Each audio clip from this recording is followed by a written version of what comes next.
Good morning, everybody. It's Jeff Goldberg for the Sales Pro Network. It is Friday, September 5th.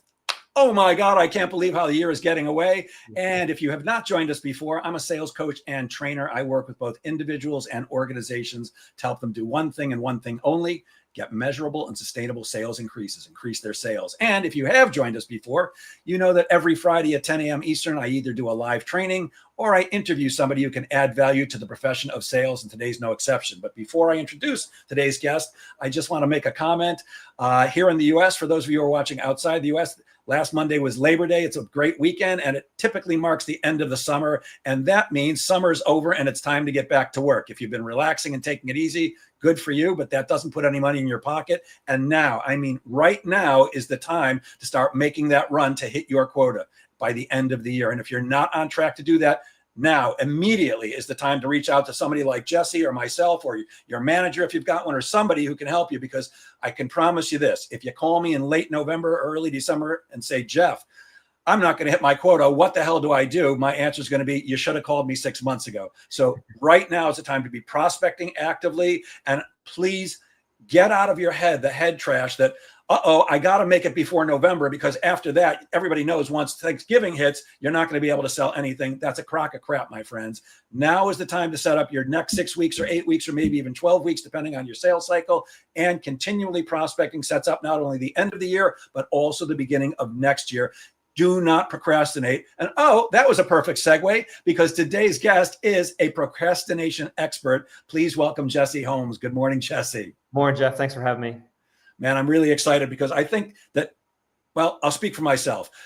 I wrote a book. I co-authored a book called Leverage Your Laziness. So I'm really good at procrastinating. I'm an expert at putting things off if I have to. And the truth is I'm strong-willed and I do get things done, but I think we all struggle with procrastination at times. So I'm very, very interested in hearing your advice. Before I get to the 1,000,001 questions I have for you, would you maybe give us the 2-minute version of your background that brought you up to this point? Yeah, absolutely. So what I do is I help high-achieving procrastinators. Usually they're entrepreneurs or sales professionals that have the responsibility of generating the money. I help them focus, get things done, and enjoy the freedom that they deserve. So the first thing off the bat, we need to understand that procrastination isn't a time management issue. It's not a willpower issue. It's not a self-discipline issue. It's a nervous system issue. And so once we get that right, once we get that in check, once we feel good, we'll do good. So that's kind of my background. And what in your past got you to this point where you understand how to help others do that? I mean, did you take a class? Did you just invent this on your own? Yeah, absolutely. What have you done in the past? So I mentioned that it's a nervous system issue because I went through a nightmare of a battle with generalized anxiety disorder for over 5 years. It was the greatest nightmare I ever had. I was a shell of a person. It ruined my relationships, my life, and my ability to get things done. It got to a point where it felt like impossible to just take out the trash. And so digging myself out of that hole, realizing how to regulate my nervous system, how to feel better, it actually turned out to be doing better, being more productive, learning how to take action, how to not be afraid of taking action, and going from negative 100 to 0. I took all the tools from healing out of that to actually now being more productive, now being able to take action on anything I want, just for my framework of how I learned how to heal. And now I've been able to take it and accomplish great things. Now I'm like, you know what? Other people need this too. Gotcha. So your general anxiety disorder caused you to find a way to help yourself, which you can now share with others. That's what got you interested in this in the first place? Absolutely. Gotcha. So how did you overcome it? I mean, it sounds like you were in an impossible hole. And how did you dig out of it? Well, it was the hardest battle of my life. I tried and failed with absolutely everything. It got to a point where I was a shell of a person. I remember sitting down at dinner at Olive Garden with my dad. He just looked at me and said, Jesse, where are you? And I just had this like glazed over look in my eyes. I was completely depersonalized, removed from the situation. I could hardly focus. I could hardly manage myself as a person. And it was a lot of trial and error. It was a lot of frustration. It was a lot of failure. And for me, the one triggering point, the one aha point, I don't want to give too much away here because I have a free guide on exactly that turning point for me that changed everything, that realigned my focus from focusing on how I felt and the negativity and the cycle and the spiral to what I should be focusing on, changed my mindset to be like, okay, this is the direction I need to head on, changed my habits, changed my life, got myself completely on a different track, took that battle through that, and now I've been able to take it to new heights. It's interesting you say focus, because since you mentioned Olive Garden, all I can think of is breadsticks. But focus on our conversation. So why do you think it is that even highly successful people, I mean, real achievers, entrepreneurs, solopreneurs, high achievers, why do we still wrestle with procrastination? There's a lot of things. There's perfectionism. There's fear of failure and how we're going to look to other people. There's this desire that we need to get it absolutely perfect and right. There's a lot of emotional baggage behind what we want to achieve and accomplish, especially when it's an important goal or a big goal. Like I said, it has nothing to do with willpower, discipline. A lot of these high achievers, they got the willpower, they got the drive, they got the motivation, they got the discipline and the tools, but there's something holding them back. There's something that's stuck. It's that fear of, but what if I don't make it? What if it's not perfect? What if it's not up to my standards? What if people laugh at me? There's so many other emotional pressures behind getting the thing done. Huh. Yeah. I'm sitting, I'm listening to you, and in my head, I'm going, oh my God, he's talking about me. I am absolutely a last minute person. If I've got a presentation to do in 2 weeks, the night before, I'm like, oh, I got to get to this presentation, even though I knew, and it was on my calendar to take care of it for 2 weeks, but something keeps me looking at it and going, okay, I'm not going to do that today. I'll get to that. I'm moving this 3 days forward. And then it's almost always the day before. I'm great at my job. And I've never had anybody said, oh, you seem unprepared. Nope. And in my head, and I've had this conversation with another expert, my excuse has always been, well, I work well under pressure. But the truth is, this guy actually authored a book on pressure. And he says, nobody works well under pressure. People work well when they get rid of the pressure. So why do people who are highly successful do this? Sometimes it's almost strategic procrastination, right? We got so many other things on our plate. We're the jack of all trades. We're responsible for so many different things. And so we say, you know what, let's wait till the deadline gets closer, and then I'll just push it through. And I'll strategically procrastinate on this thing, and just I'll let the pressure let me perform. And some people, they do perform well under pressure, and a lot of high achievers do. But like you said, you perform way better when you don't have the pressure in the first place. Yeah. It allows you to be more creative, to think more clearly, because I do always come through. I've never had a situation where I haven't come through at the end. Absolutely. But it is that, oh shit, I can't believe I left this to the last second. Now I really got to power through it. So what is the real root cause? I'm not lazy. You mentioned fear, and I like what you said. What's the saying? Perfection's the enemy of progress. Right. I know for me, I don't expect to be perfect, although in my head, I'd like to think I am, but I don't want to look bad. That's right. And I'm not talking about physically. I mean, I've given up on that at my age, but it's like, I don't want to be on a stage doing a training or doing comedy. I do stand-up comedy also. And when people go, that guy clearly is winging it. Right. So what is that root cause that keeps me from, even though I know I've got 2 weeks or a month or whatever, that makes me wait? Sometimes we like that. We feel like we're doing better and performing better when we have that, thing behind us. It's just it's a habit. It's a root. It's just how we've learned how to get things done. And there's nothing wrong with it if you're still achieving your goals and things like that. But you're gonna reach a point where that's not going to be sustainable. Where especially as you want to grow to next levels, it'll work for a time being. And a lot of people manage their whole life being able to do things that way. But if you want to take things to the next level, if you want to achieve really big goals and like 1, 5, 10x, like where you want to be, you can't always be operating on a last minute thing, because you're gonna burn out. Something's gonna break at some point. Now we've been able to manage it and be comfortable for the time being, but at some point something's gonna have to break. So there's lots of books on the subject and lots of experts and all kinds of productivity gurus. Why is it that most of the productivity hacks fail to really create a lasting change? Something might work. Okay, I did this for a week and it's working. And then you go back to, oh, it's the night before and I got to do this. Why don't they create a lasting change? Because it's all about external motivators instead of internal motivators. They're putting the pressure on again. They're setting the timer, set the deadline, make all these things externally motivate you to do something. When that external motivator is gone, so is the task needing to get done. It's just like a child that you only threaten them to do thing, and as soon as you're gone and the threat's not there, they're going to do the thing anyway. That's external motivation compared to internal motivation. Your internal programming and wiring of, I'm the kind of person that gets things done early. I'm the kind of guy that easily and enjoyably gets things done way ahead of time, and I can handle way more because I'm the type of, it's internal versus external. And any lasting change has to come from inside. Again, I'm laughing inside here because right now I'm taking a class called Quick Brain, KWIK, by Jim Quick.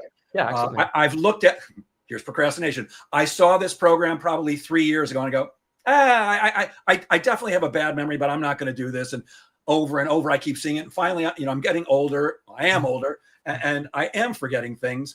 And in his program, he's talking about the exact same thing you are. My conversation internally for as long as I can remember is I have a bad memory. I can't remember people's names, which is so important in my business of sales. I just suck at it. I can't remember numbers. I can't remember anything. And a lot of what I'm only like 4 lessons in, but a lot of what he's talked about already is that internal conversation that if you have a conversation that I perform better under pressure and wait till the last minute, or I can't remember things, guess what's going to happen? Exactly. Is that what we're talking about here, Jesse? Absolutely. You're gonna become what you tell yourself. I'm the kind of person that performs well under pressure. Okay, well then you're only going to perform well under pressure. If you say I'm the kind of person that performs effortlessly without any pressure whatsoever, because that's the kind of person that I am, that completely changes things. I'm the kind of person that, you know what, I used to struggle remembering names, but I'm the kind of person that makes an effort to every single day remember one person's name every single day. You mean those type of shifts are what's going to change internally and actually going to affect real lasting change. It's actually astounding because I went into this program saying, you know what, my mother has Alzheimer's. I feel like I'm forgetting things, not just as a sign of old age, and I don't want to do that. And I said, I'm going to take this course and I'm going to do everything he says. So I started switching my internal conversation. And in the very first course, first class, he gives you a list of 20 things to remember: feet, glasses, truck, things like that. Yeah. And then you have to remember that, he just says it, then you have to write down the list. And I think I wrote down 3 things. Yeah. And then later on in the day, I was like, I remember things easily. And he teaches you a technique for doing it. And the next day I got 15 out of 20 right. And the next day I got 17 out of 20 right. And then I got 20 out of 20 right. So it really, it's astounding. It's not astounding, but it seems amazing that internal conversation can be enough to make a huge quantum shift just by saying, oh, I do have a good memory and I can remember. Actually, what he says is nobody has a good or a bad memory. You only have an untrained memory. That's right. So I've shifted from I have a bad memory to I just had an untrained memory, but I'm learning how to.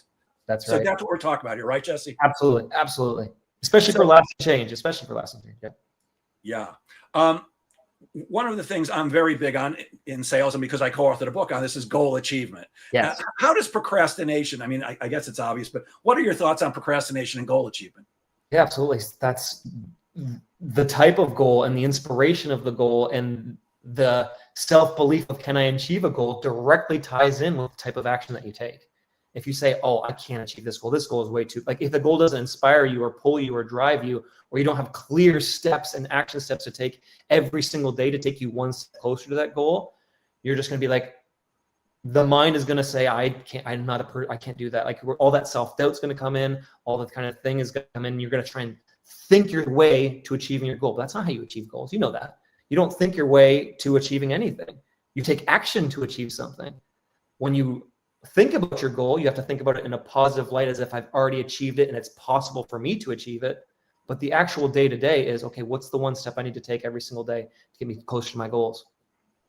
Yeah, I love what you just said, because I'm a big fan of the law of attraction. And I've studied it for years and years, and saw the movie The Secret and other movies and read the books and stuff like that. And the one argument I had with those things is, they say if you think the right thoughts and feel the right feelings, you're going to attract everything you want into your life.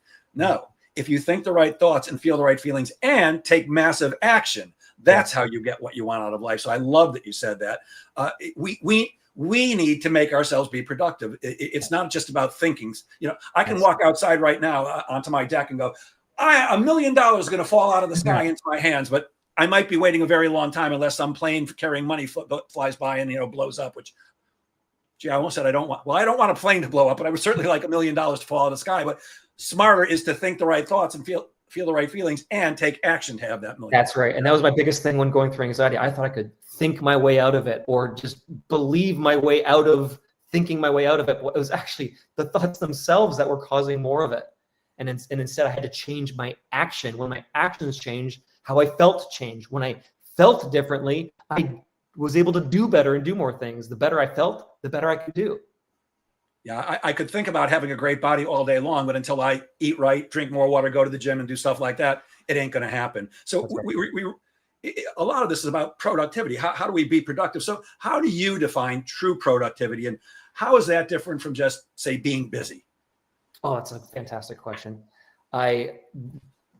Effort does not equal results, and and being busy does not equal being productive. Correct. This is another part of procrastination. We trick ourselves into thinking that we're moving closer to our goal or we're achieving the right things because I'm exhausted, because I'm doing so much. I'm working so hard. How can I not be getting closer to my goal? How am I not being productive? Because I'm so busy. I'm so tired. And we equate energy output with being productive. And that, in fact, it's almost the opposite is true. The more energy that I can have, the less tired I am, the better I feel, the more productive I can be, and the more I can actually focus on the right things that actually make a difference. And if we do this properly, I have a full 3-part framework on how to do this properly. It will pull us. It will feel almost effortless. It won't feel draining and exhausting and burning us out. It'll be like, wow, I achieved that. It seemed almost so easy, because compared to the effort and the time I was wasting and the energy I was expending on the wrong things, I put that on the right things. I actually learned how to move the needle, what to focus on. And I realized, wait a second, I can actually make progress on my goals in only just a few minutes a day if I'm doing the right things with the right intention, the right focus, and the right energy. But if I take 8 hours to be busy on a thing, and most of that time was spent scrolling or distracted or checking email or cleaning the house or things like that, the amount of time you actually spent being productive and focused was the only time that actually moved the needle. Cut out all that other crap. Focus for a few minutes every day on the true thing that moves the needle for you in your business and your life, and you'll see leaps and bounds if you can stay consistent at it day in and day out.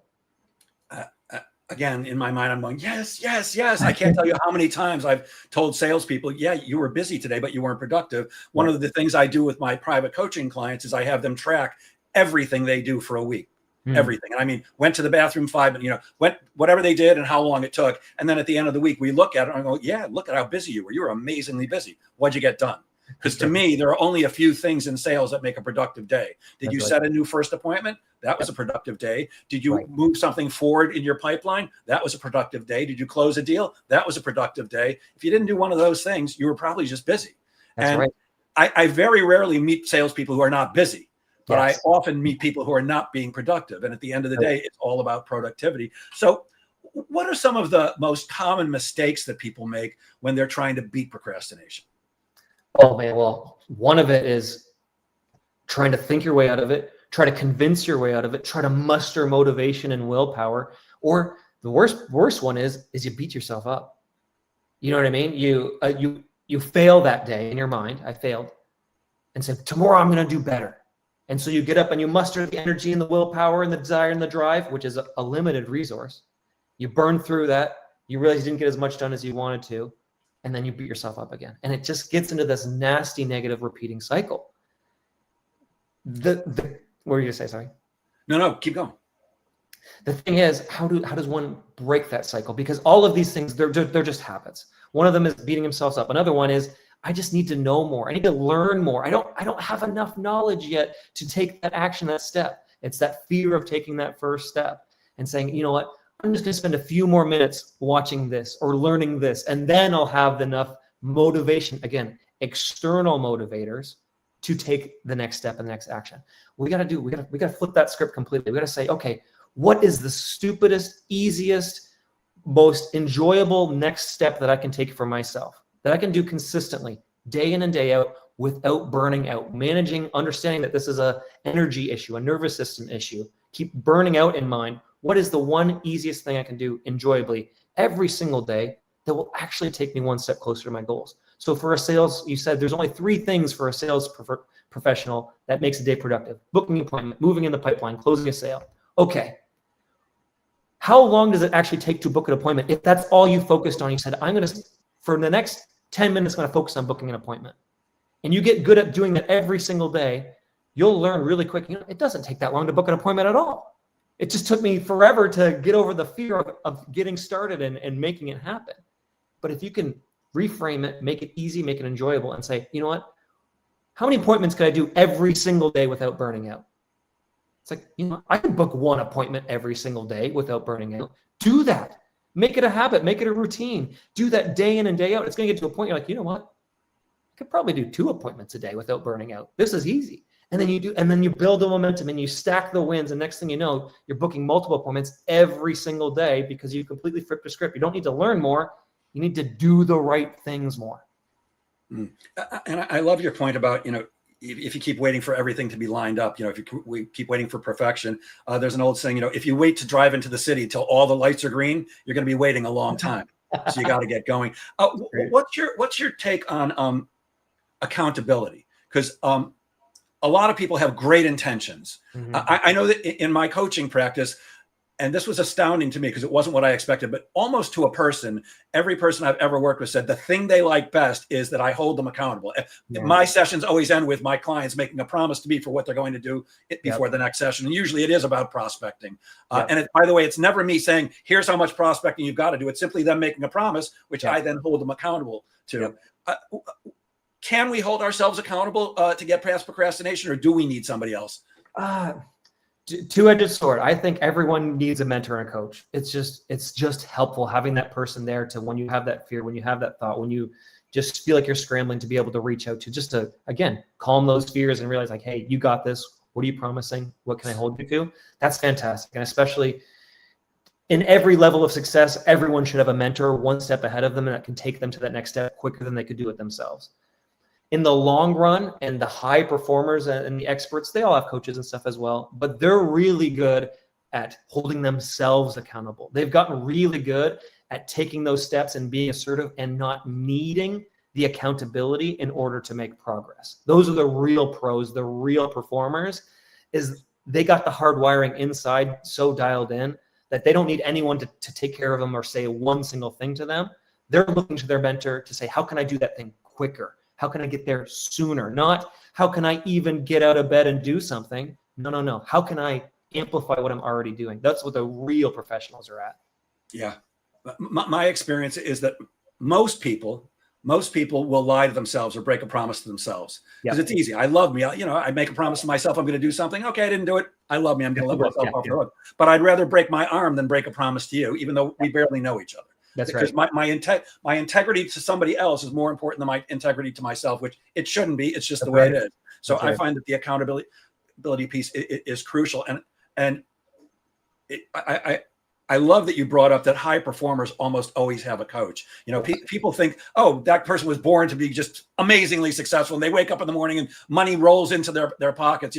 Tiger Woods, when he was the best golfer in the history of the planet, had 7 coaches that he was paying at one time. 7 coaches for the best golfer in the world. If you want to get ahead, it helps to have somebody who can hold the mirror up for you, shine the light for you, and have that conversation and hold you accountable when you need to. So what's one small first step that somebody could take today to instantly increase their focus? Yeah, absolutely. That's a fantastic question. Again, that's it. It's in my free guide. That's the one quick little trigger. It's called the 5-second focus trigger. It's how you beat procrastination in 5 seconds. You unlock your brain's natural internal motivator. So you got to go to my website to get that. That's the first next step. But I'll give you an idea of the framework of what you should be looking for in order to take that next step. Whatever your goal is, whatever the thing is that you're procrastinating on, ask yourself, what is the least amount of time or energy that I could spend doing this thing that will take me one step closer to my goal that I can do every single day without burning out? So that it doesn't seem like too big a thing. That's right. Because the hardest part is just getting started, right? Yes, it's the hardest part. And doing little things is easier than doing big. It's hard to lose 100 pounds. It's easy to lose 3. That's right. But when you learn how to do it in the systems in the place to get that one thing and you do it consistently, it becomes automatic. It's just like that person that every single day, there's something that every person does proactively, because we don't do a lot of things proactively. We usually do things reactively. But there's one thing every single person in this world, most people in this world, do proactively every single morning. Do you know what that is? Brush our teeth. Brush our teeth. It's one of the only habits most humans do proactively. Everything else, we're usually reactive. But brush your teeth, whatever is a proactive habit. And what happens the day you don't brush your teeth? I wouldn't know because I do brush my teeth every day. Right. But what happens? But if you delay, You feel gross and you might have to maybe you get cavities or something like that. you feel off. But here's the thing. That's just a habit. It's a habit that gets you a result, which is preventing cavities and your oral health and stuff like that. You can make anything in your life feel that way. Anything you can make closing a deal feel like that, where you're so automatically programmed that you close deals every single day that the day you haven't closed a deal yet, you're like, something's off. And you don't even have to think about it. It's completely automatic. And that's absolutely possible with any habit that you want to do. And that's the easiest way to achieve a goal. Now, I know one of the things you do, by the way, before I go to my next question, the 5-second focus trigger, did you say that's a book they can buy or is it a free download? It's a free guide. You can download it. Go to my website. It's a PDF. And what's the website? We'll mention it again at the end, but what's the website? Effortlessgrowth.co, EFFORTLESSGROWTH.co. Put in your email address. I'll send you a copy of the free guide. Gotcha. So there's no M at the end. It's not .com, it's .co. The .com was $10,000 more expensive. Gotcha. Okay. So one of the things you do is you help your clients double their output without working longer hours. I think I'm certainly interested in knowing, how do I double my output without working longer hours? Absolutely. It all comes down to, where's my focus? I got to cut out all the fluff. That productive day that I had that was 8 hours. Where are the needle movers? What is my highest leverage activity? What is the thing that if I focused on every single day would become easier over time and would actually get the result I'm looking for? Again, let's look at the salesman thing. I need to book 1 appointment a day. Let's make that okay. Break that down even easier. How many people do I need to contact in order to achieve 1 appointment booked a day? What's the least amount of people I can contact every single day that if I did every single day would lead me to booking an appointment every single day? 1 dial, 1 message, 1 whatever. Okay, make sure early on in your to-do list, before all the fires pop up, before you have to feed the cat and take the dog for all that kind of stuff, put higher up on that list. Okay, make that 1 dial, send that 1 message. And make it easy, make it enjoyable. Make sure you do it early on every single day. And next thing you know, 30, 69 days from now, you won't even have to think about it. It's just programmed into part of you. I reach out to someone early on every single day. And it's going to get to a point where you're going to get bored of it. You're like, this was too easy. It's just like trying to get in shape and you say, I'm going to do 1 push-up a day. After a while, you're like, you know what? This is really easy. I should probably start doing 2 push-ups a day. And you don't need to push. You don't need to strain. You don't need to injure yourself. You just got to make it easy. You got to make it enjoyable. And you got to do it every single day. And again, I hear my words coming out of your mouth when it comes to prospecting. Put it on your calendar and make it the first thing you do every day. Yes. First thing, because 2 reasons. One is it's the thing that most salespeople hate the most. They don't want to prospect. They just don't, because a lot of it is rejection, but it's the most important thing you can do as a salesperson every day. You've got to be setting up future business. So one reason is we just don't want to do it. The other reason I say do it at the first beginning of the day is because that way you never get to the end of the day and go, oh, I meant to prospect today. Oh, we lost Jesse. Hopefully he'll be back in a second. But I was saying that I meant to prospect today, but now it's 5 or 6 or 7 or 8 o'clock. I've gotten to the end of the day, and I didn't get to it. And that's when we have that, oh no, we start beating ourselves up, and we've actually not done the thing that is most likely to get us towards a sale. Jesse, can you hear me? Because we can't see you anymore. All right, looks like we lost Jesse. Okay, let's see if I can kick Jesse out and if he'll be able to come back. Jesse, okay. I'll tap dance for a few moments here and let's see if Jesse comes back. I think he was having some internet bandwidth issues. I see that Peter Ekstrom is joining us today, the gold call coach, and he wants to know if Jesse is married. There's Jesse. We lost you there for a second. I was tap dancing, Jesse. Pete Ekstrom, who's a friend of mine, wants to know. He says he wants your hair and he wants to know if you're married. I don't think he likes guys, but I guess he likes you for some reason. At any rate, yeah, I'm 35 years old, married. My second one's on the way in December. Oh, congratulations! That's awesome. Plus, I think he's too far away for you, Peter. You're I think in Westchester County, New York, and Peter's way up in Canada. what's the relationship between consistency and procrastination? It sounds like there's a direct relationship between consistency and procrastination. And do you have maybe a favorite framework or some daily system that you personally use to stay consistent? Absolutely. That they're directly correlated, because you're either consistently procrastinating or you're consistently taking action. There's one of the two. You know what I mean? We're being consistent in something. It's just we're choosing what it is. We either consistently doing the tasks that we hate doing when we feel like we feel like doing it, we feel motivated or energized, or there's an external pressure on us, or we're consistent at doing it because I'm doing it because that's the person that I am, an internal compared to the external. And so again, my consistent framework: make it easy. Like people say, oh, but it's so hard. I'm like, make it easier. It's like, what do you mean make it easier? I'm like, make easier. How do I make it easier? What's the least amount of time and energy you can spend in it? You'll know that you've made it easier when you tell someone what that thing is you do every day and they laugh at you. That's how you know it's easy. I used to tell people, like, I apply this to every area of my life. It doesn't matter if it's a hobby, if it's an interest, learning a language, building a relationship, anything like that. I say, hey, what did you do today, Jesse? Oh, I did 1 push-up today. And they laugh. It's like, yeah, but I do that every single day. And I've done it every single day for 5 years. And now it's not just 1 push-up a day. It's this many push-ups a day. And now it's not only just push-ups, but it's stretches and this workout and that workout. And it's just, the consistency comes when you make it easy. That's first step. 2, make it enjoyable. What does enjoyable mean? Some people hate going to the gym, myself included. Okay, right? Okay, what's the most enjoyable thing that I do like when it comes to personal exercise or growth? I ride my bike. Ride your bike, right? You enjoy doing it. It's not, you don't have to push yourself. You're almost pulled to it. Everyone has their own enjoyments. Everyone has their own strengths and weaknesses. Make it easy, make it enjoyable, do it every single day. A lot of people that are in good shape and things like that, they do something, they'll do it based on how they feel that day. Oh, I have a ton of energy today. I'm going to bike for an hour. Oh, I feel like crap today. I'm not going to bike today, or I'm going to only do a few minutes. The key is every single day, pick a target and hit it every single day, whether you feel crappy or good or not. Because what you'll do is you'll build this internal habit of consistency that doesn't depend on the weather.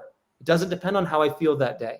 I do 1 minute of biking every single day, rain or shine, doesn't matter. I could be sick with the flu. I could be up all night with a crying baby. I still do 1 minute every day on my bike. Once you build up that internal motivation, you'll be able to up it to 5 minutes, 10 minutes, 20 minutes effortlessly on its own. It will pull you towards that, and rain or shine, I'll get it done. That's the way I was able to. Another reason why I coming through my anxiety, but another reason my firstborn was being born. And I'm like, I want to still grow when I have no time because I have to take care of a newborn baby. Okay, how do I do it? Okay, what's something I can do every day, even though I'm exhausted to take care of a kid? I can still do 1 push-up a day. I can still do 1 X a day. And I do that. And now, no matter rain or shine, I do the thing. People will be like, Jesse, what'd you do today? I'm like, you know what I did today. I do the same thing every single day. I'll show you my list. I do this every single day. And people, I've asked, hey, Jesse, how was your day? What'd you do today? The same thing every single day. Well, why? Because I'm focusing on my highest leverage activities every single day. And it's only a few minutes a day. I have time in my day to do other things, other important projects and things like that. But every single day, you better believe I'm going to be doing a push-up today. I'm going to be doing this today. I'm going to be doing that today. Every single day. So it sounds to me like you're talking about something else that I talk about constantly, which is not just consistency, but commitment. Yes. When I take on a new coaching client, one of the conversations I have with them before I accept them as a client is, look, I want you to know something. I don't care what your hopes and dreams are. I don't care what your wishes are. I don't care what you want. I don't care what you think about. I don't care about any of that. As a human, I care about all that stuff. But as your coach, I only care about one thing. What are you committed to? You can want to lose weight. You can hope to lose weight, but until you actually commit to it or anything else, you're just not going to take the action. So are we talking about the same thing, that the consistency comes from the commitment? 100%. And the best way to make it easy. Yes. The best way to stay committed at something is, okay, what can I commit to every single day without burning out? Every single day. People say, what do you mean every single day? Christmas Day, every day, not just some days or when you feel like it. What can you commit to every single day? Because you'll notice it doesn't have to be climbing Mount Everest every day, right? Absolutely. It should be a high leverage focused practice that you do, so that when the Mount Everest come in your life, you've prepared for it. You've trained for it. You've raised You can race to the level of your, you don't race to your level of your expectations. You fall to the level of your training. And so if my training is, I do this every single day, when the big mountains come, it's like, I train for this. Gotcha. So what should salespeople or solopreneurs or entrepreneurs, what should they be doing to measure their productivity so that they know if they're actually improving? Because I always say, if you can't measure it, how do you know? Absolutely.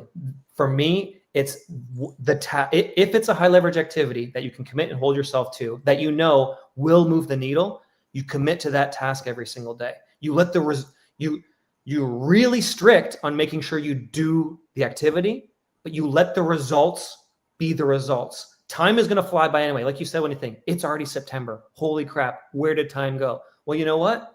If you wanted to get in shape and you didn't do anything and it's September, you're going to cram really hard to hit your goals for the end of the year.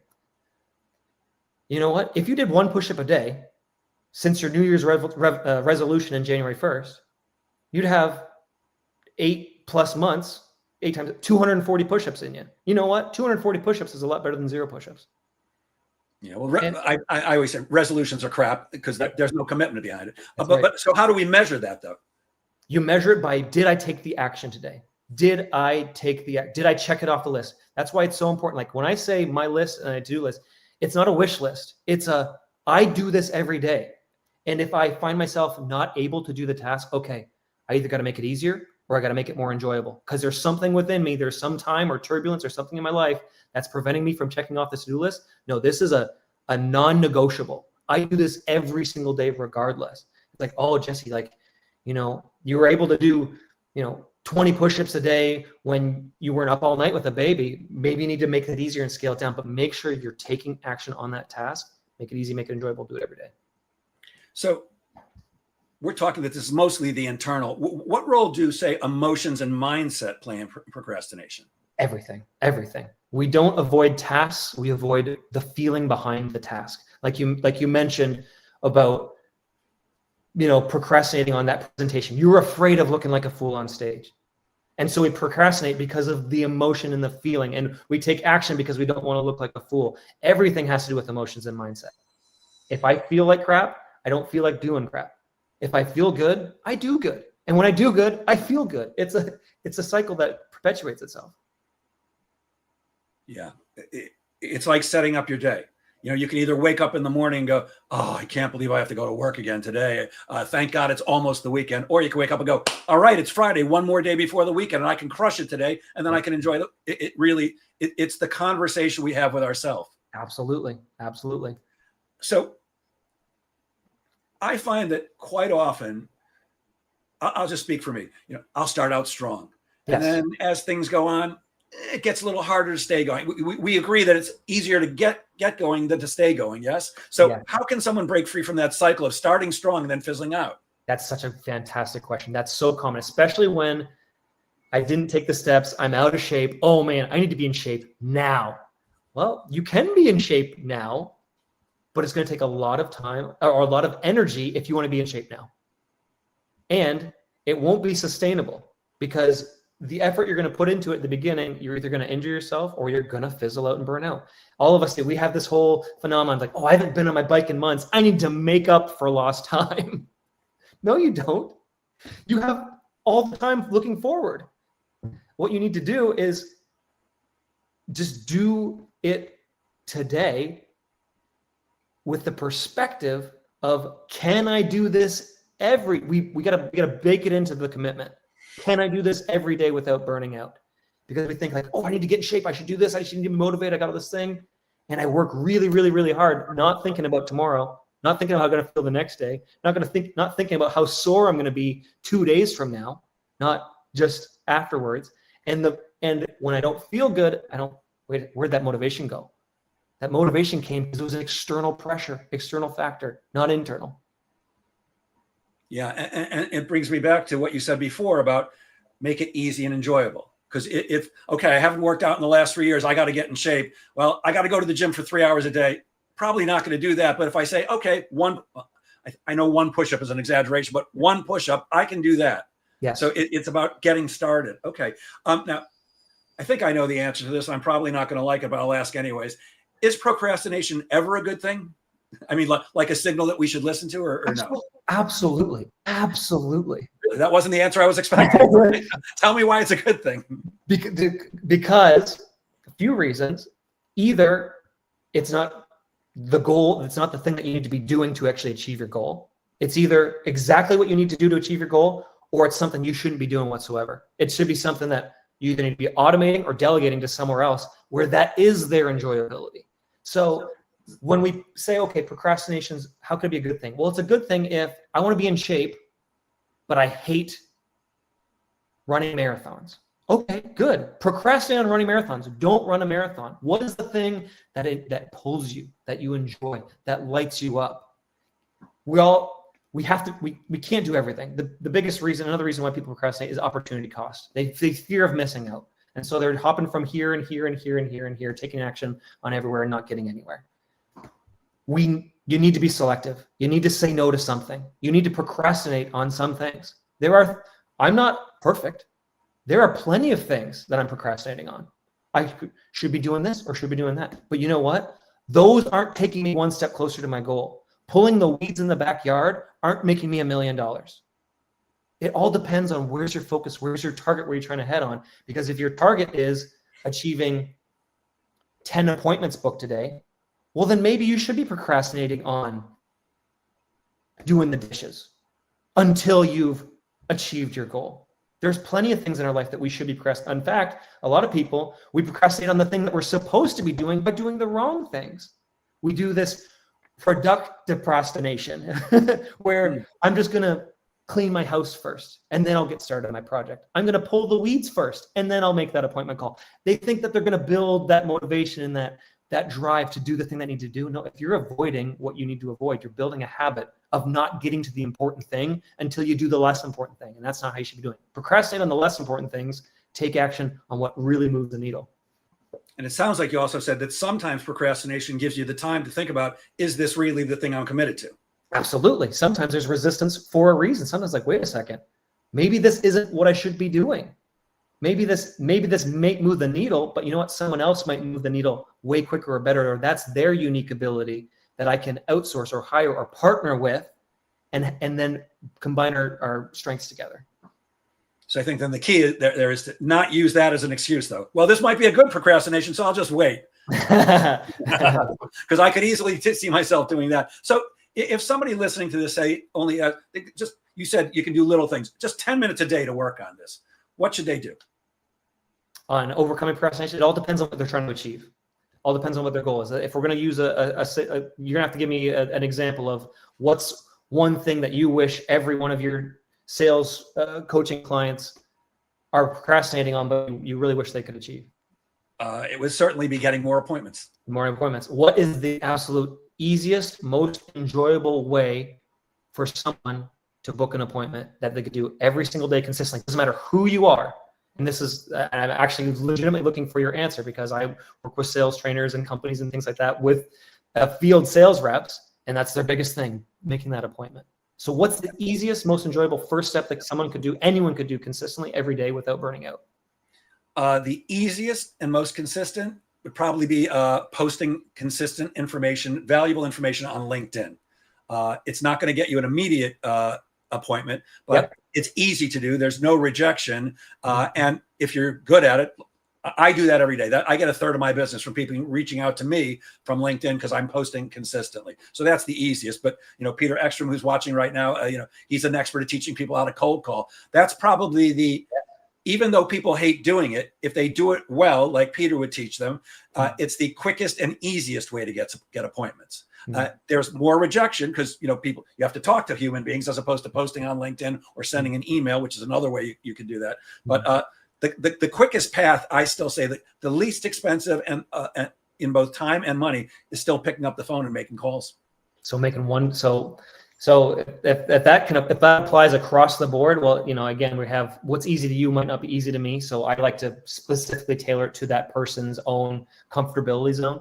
Like I said, one push-up for me might be like, I hate push-ups, don't do push-ups. Okay, well, do a squat then, or do a crunch or something like that. Find something that does come easy to you, and then we can stack the wins. So if it's LinkedIn, okay, what's the least amount of time that I could spend writing a LinkedIn post every single day that I could do consistently without burning out? Well, my advice would be go to ChatGPT and put in a great prompt, because ChatGPT will write you a great post in about 30 seconds. The only thing I will advise people is please don't just post what ChatGPT spits out. There are some dead giveaways that you can easily see that this was written by AI, and it's easy to fix them. And it still needs to be in your voice. And my experience with it has been that over time, it really is amazing at learning your voice. I mean, at this point, I do use AI to write my posts, and they're actually getting way better than when I used to write, from my head, because ChatGPT is learning to think like me. It's really incredible. So it doesn't have to take a lot of time at all. And here's one of my secrets. I don't normally do my posts during the week, because that's the time I could be the most productive. On a Saturday morning, it's on my calendar to write a week's worth of posts. They get scheduled using something called simplified.com, which is a free service.